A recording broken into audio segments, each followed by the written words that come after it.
7 soldiers marched into the darkness, but none returned. Buried alive beneath stone and steel, their voices should have been silenced forever. Yet even now, decades later, if you listen closely in the abandoned tunnel, you can still hear them whispering your name. The Eastern European countryside is scattered with scars from World War II. Rusted tanks swallowed by forests, concrete bunkers overrun by moss, and tunnels carved deep into the mountains that were meant to outlast the war itself. One of these tunnels, officially nameless on military records, but locally called the Black Throat, lies hidden beneath layers of earth and silence. It was designed as a strategic supply channel for Axis soldiers retreating through the Carpathians. But history remembers it differently, not as a structure of war, but as a tomb. For within its collapsed walls, 7 men met a fate worse than death, entombed alive. The story is not in books.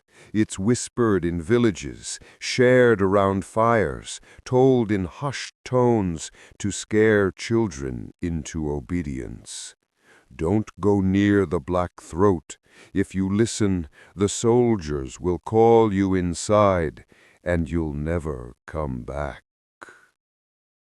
For decades, no one dared to enter. The tunnel was sealed after the collapse. Concrete slabs were placed at the entrance, warning signs erected, the military records quietly erased. But the legend remained. And then, in recent years, whispers spread once again. Whispers not just of legend, but of evidence. Paranormal investigators and curious explorers claimed to have captured audio phenomena inside the tunnel. Distorted cries, boots marching on gravel, German voices murmuring orders in the dark. The Black Throat was alive again. It was in 2021 when the first full-scale investigation began. The team consisted of 5 people. Marcus, a documentary filmmaker obsessed with European wartime mysteries. Lena, a sound engineer with experience capturing EVP, electronic voice phenomena. Petar, a local historian who had studied the village's folklore. Dmitri, an ex-soldier who agreed to provide security. And Alina, a skeptic but skilled camerawoman. Their mission was to enter the Black Throat with modern recording equipment and document whatever they found. From the very beginning, the atmosphere worked against them. The tunnel's entrance was choked with vines and mud. The concrete warning slabs cracked and sunken. Graffiti sprayed across its surface. "Don't listen," in jagged red letters. The air was unnaturally still. No birdsong, no wind rustling through the trees. Just silence, as though nature itself avoided the place. "Creepy enough for you?" Alina muttered, lifting her camera. Marcus ignored her sarcasm. His eyes were fixed on the black opening beyond the broken concrete.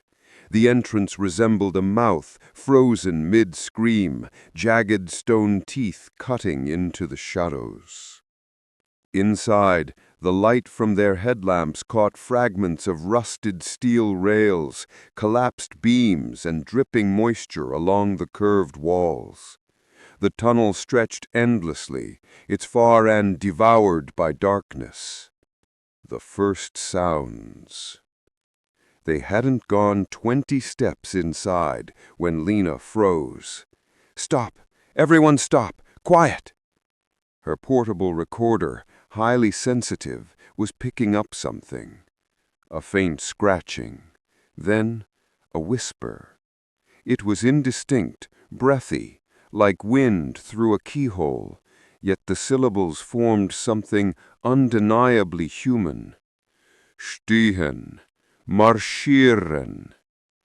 German words, roughly translated, stand, march. Petar went pale. That's impossible. No one has spoken German here for decades. Dmitri gripped his flashlight tighter, scanning the walls. Could be interference. But Lena shook her head violently. No, this is clean audio, nothing mechanical. It's inside the tunnel. Marcus smiled grimly. For him, this was validation, the legend breathing through his microphone. The descent. They pressed on, the tunnel narrowing as debris littered the floor. The deeper they went, the colder the air became. Their breath fogged in their lamps, and the ceiling dripped with mineral-rich water that echoed with every drop. The oppressive silence was broken only by their own movements, until, crunch, everyone stopped. Dmitri lifted his boot, revealing a bone fragment crushed under his heel. It was small, human. Petar whispered, "They never recovered the bodies. The collapse buried them where they stood." Alina swallowed hard, her camera trembling in her hands. "We're walking on a grave." As if in agreement, a sudden bang echoed from deeper in the tunnel, metal slamming against stone. Everyone jumped, the sound reverberating endlessly through the chamber. "Who's there?" Dmitri shouted, his military instincts taking over. His voice sounded swallowed by the blackness, his words ricocheting back to them in distorted echoes. But amid those echoes, another voice responded, low, guttural, in German. "Rückzug, retreat." The marching. They ran deeper, adrenaline pushing them forward. The tunnel curved, leading into a wider chamber where rusted beams leaned precariously and the remains of supply crates lay rotting. It was there that Lena stopped dead. Her recorder's light spiked violently. "Listen," she whispered, and then they all heard it. Boots. Dozens of them, marching in rhythm, distant yet echoing all around them. The sound filled the tunnel like an army on parade, the gravel crunching, synchronized, relentless. But no one was there. The passage ahead was empty. Their lights showed nothing but rubble and shadows. Still, the marching grew louder until it seemed to circle them, trapping them in a wall of invisible soldiers. Petar pressed his hands over his ears, trembling. "It's them! The 7! They're still marching!" Suddenly, Lena's recorder let out a piercing feedback squeal, and within that distortion, a scream tore through. It was raw, desperate, industably human. "Hilfe! Help!" Alina dropped her camera, the lens shattering. "I'm done. We need to leave, now!" But Marcus refused. "No, we're closer than anyone's ever been. This is history. We can't walk away." Dmitri growled, "History won't matter if we don't get out alive." Before they could argue further, the tunnel itself groaned. A thunderous crack split the chamber as stones rained down, narrowly missing them. Dust filled the air, choking their lungs. In that dust, shapes moved. Silhouettes, 7 of them, emerging from the smoke. Their uniforms torn, their faces skeletal, yet still carrying the hollow helmets of German soldiers. They did not advance, only stood in formation, watching, silent, until one stepped forward. his jaw unhinged wider than natural, and from it came a sound not human, a distorted radio static blended with a howl.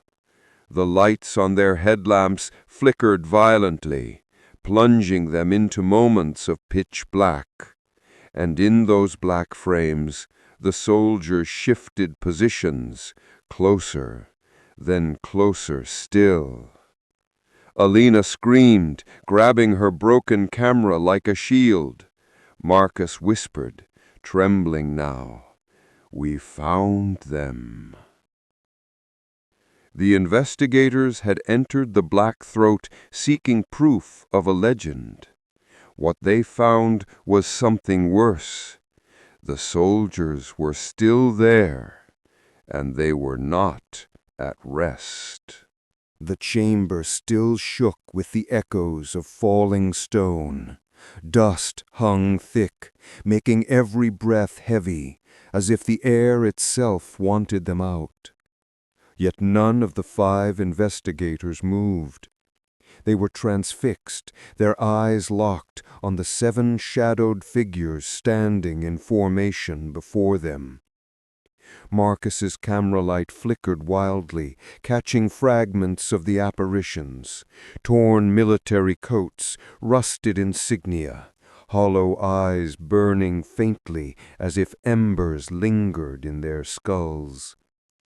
The figures did not march, did not attack.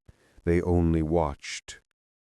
And then, as though bound by some unseen command, they vanished.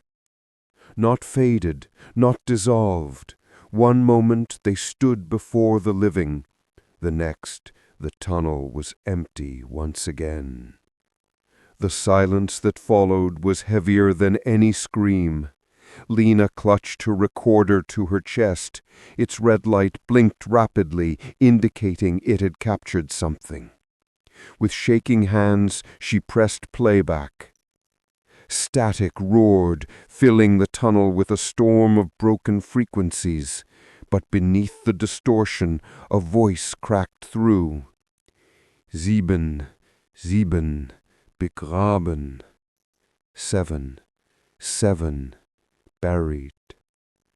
Peter staggered back against the wall, muttering a prayer in his native tongue. "They're counting themselves. 7, all 7 still here." Alina, her nerves unraveling, spat. "Enough! We need to leave. This is insane!" But Dmitri raised a hand. "Listen." Another sound joined the static. Breathing. Slow, ragged, drawn through lungs filled with dust. It was so close it might have been their own, yet none of them exhaled. The recorder was not merely playing back the past, it was feeding them the present. And then, layered under the breathing, a whisper in English. "Don't dig." The tunnel's history. Peter swallowed hard and spoke quickly, as though admitting the truth might protect him. "I've read fragments of the village archives. After the collapse, the commander gave the order not to rescue them. The tunnel was unstable, yes, but that wasn't the real reason. Rumor says the soldiers carried something cursed, something taken from the mountains during their retreat." Marcus's eyes widened. "What kind of something?" Peter shook his head. "No one knows. Some say relics stolen from monasteries.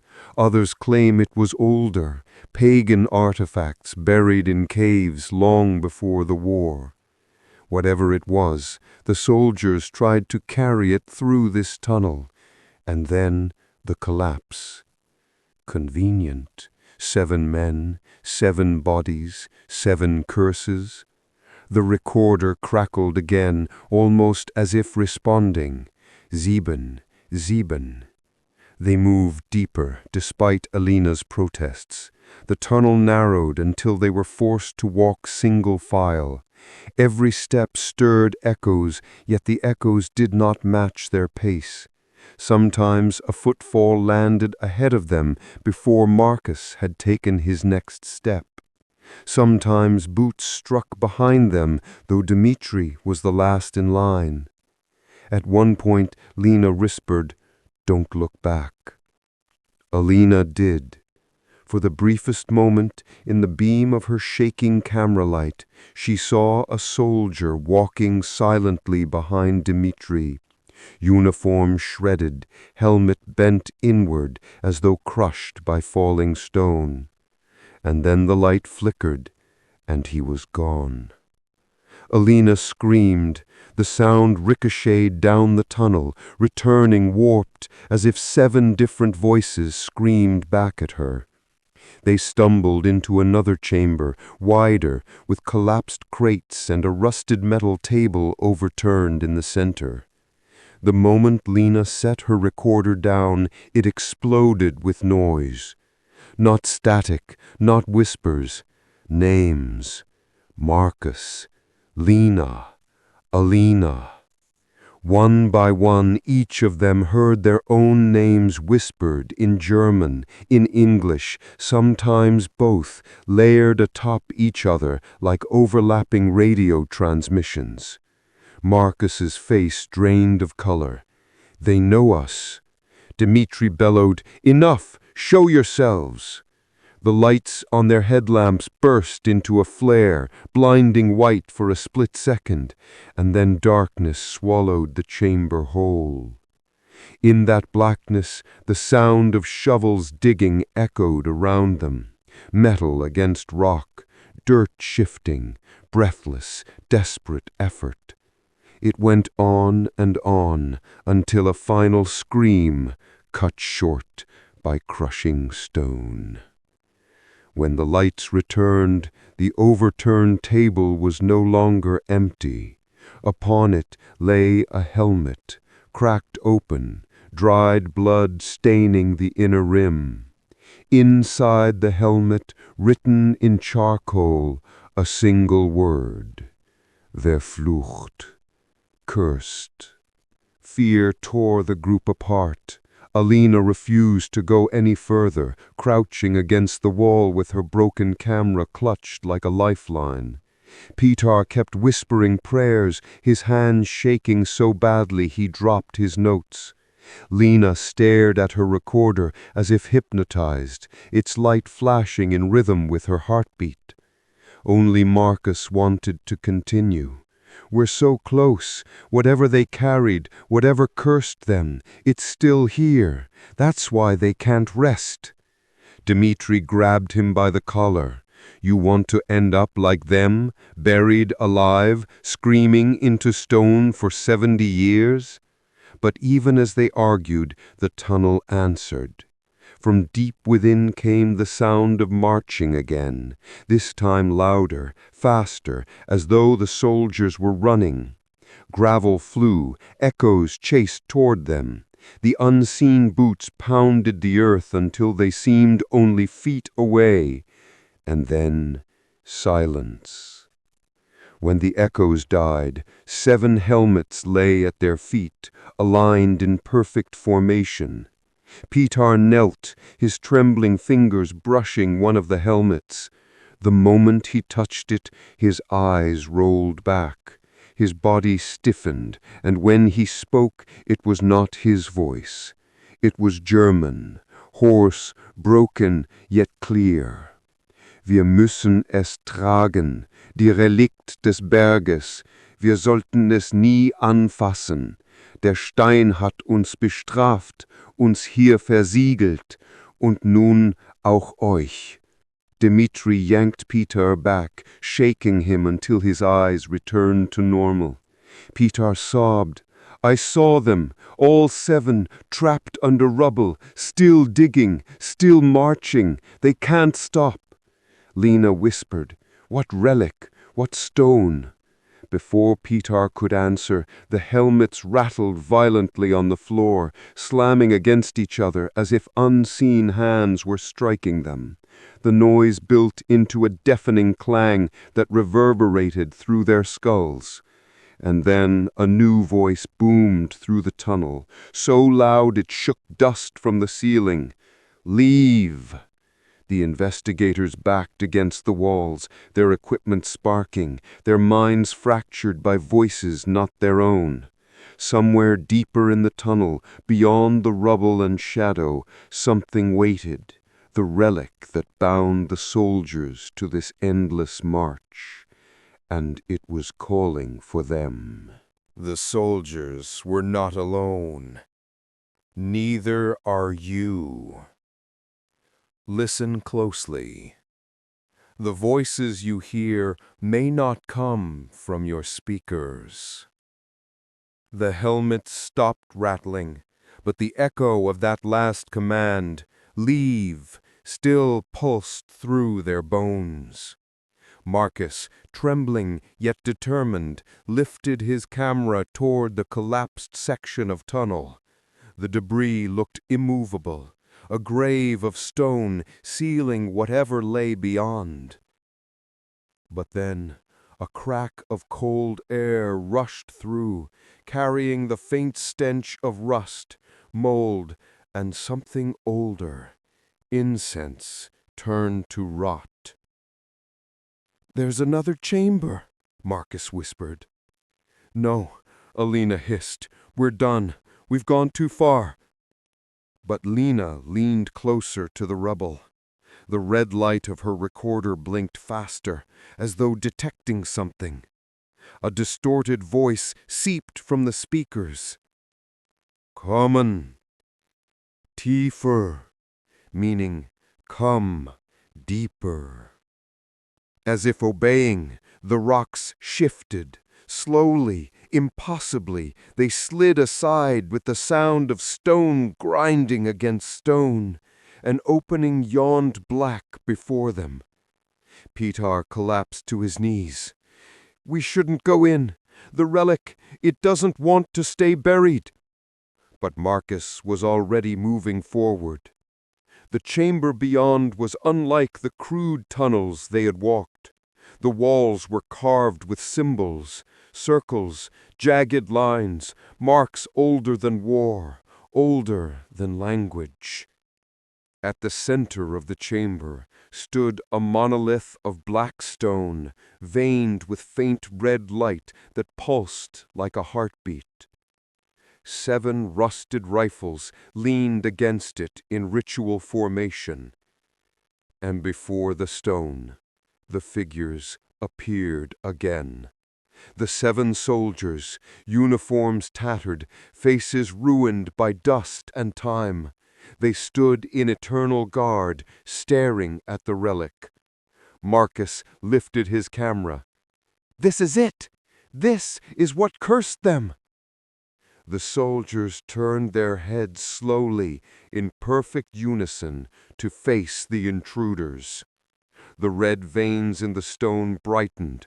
A low hum filled the chamber. And then the soldiers spoke. Not one voice, but 7, layered into a chorus that made the walls shake. "We are bound. Now so are you." Lights flickered and died. In the dark, their equipment picked up sound after sound. Marching boots, digging shovels, choking gasps, screams that never stopped. Alina clutched Marcus's arm. "They're trying to pull us into their ranks." Petar fell against the monolith, his hands pressed to its surface, his body convulsed, eyes rolling back. His voice dropped into a guttural growl not his own. "The mountain feeds. The stone chooses. 7 will always be 7. Suddenly, Lena's recorder blasted with static so sharp it cut their ears. Through it came a command, clear and final. "Take their place." The soldiers moved, not walking, gliding forward, their boots scraping stone though their bodies left no shadow. One by one, the investigators screamed as unseen hands pulled at them, dragging them toward the stone. Marcus dropped his camera, its final recording capturing the scene. Helmets rising from the ground, one for each of them. Dmitri, desperate, seized a rusted rifle from the formation and smashed it against the monolith. The chamber wailed like a living thing, the red veins shattering into sparks. The soldiers reeled, their hollow eyes dimming for the first time. "Run!" Dmitri roared. They fled through the collapsing tunnel, chased by screams that sounded less human with each echo. The ground shook, dust blinding their path, but they didn't stop until daylight cracked above them. Bursting from the tunnel mouth, they fell into the overgrown field. Silence consumed the world. No marching, no whispers, only the beating of their hearts. Marcus looked back once. The tunnel was gone, sealed by stone and earth as if it had never existed. But at his feet, lying in the grass, was his own name scrawled into the dirt in charcoal. The curse lives on. Weeks later, the footage surfaced online. Thermal camera clips, distorted whispers, 7 helmets lined in formation. Viewers claimed they heard different voices than the investigators had. Some swore they heard their own names. The relic may have been buried again, but the curse did not stay underground. It traveled in sound, in recordings, in every replayed echo. And now, you've heard it too. If you're still here, listening to these whispers, you're already part of the story. Subscribe before the voices find you. Like this video to keep the relic buried. And tell us in the comments, what terrifying legend do you want us to uncover next?